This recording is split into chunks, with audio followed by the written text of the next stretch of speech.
It was past 4 in the morning and kauwi lang namin sa bahay.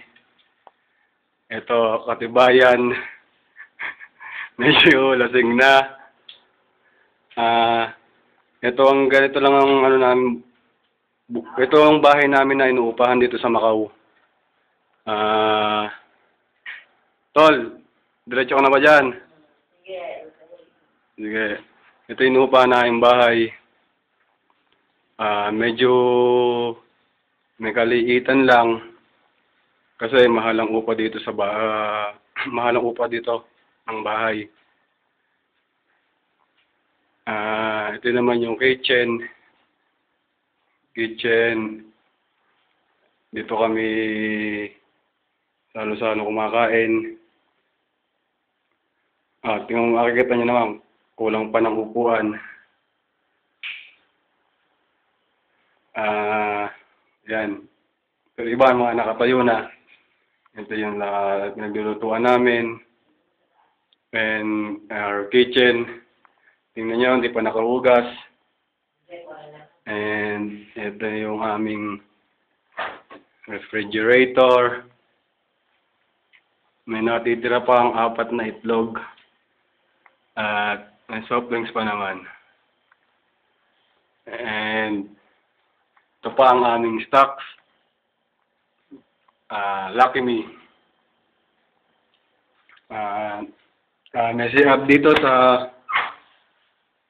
sa first floor. Ito yung CR namin yung first floor. Medyo okay naman. Maganda. And then, punta tayo ng second floor. This is the second floor. Punta tayo ng actually 12 kami ditong umuupa. Dito yung room ng mag-asawa. And the other bed. Tingnan nyo naman, di pa nakaliligpit. And ito ang ating mga kasamahan sa bahay. Mga pagod. Galing kasi sa gimikan. Wala kasing kaming trabaho bukas. Kaya puro pasarap lang muna ng buhay. Ito, ano nangyari dito? Tol, kaway nga muna. Kaway, padadala natin sa Pinas to. And tol. And ito lang yung aming kwartong inuupahan. Medyo maliit. Pero patulit yung electric fan. Ito ang isa.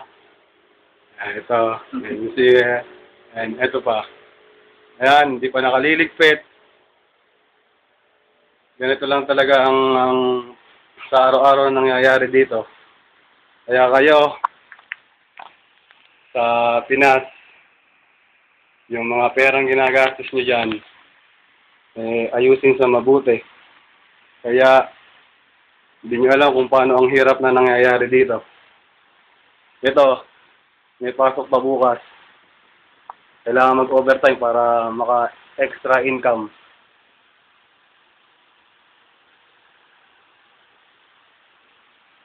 And this is our room. 5 kaming umuupa dito. Kaya sa mga Pinas dyan, ingat na lang kayo. At kami naman kahit pa paano okay naman dito. Bye-bye.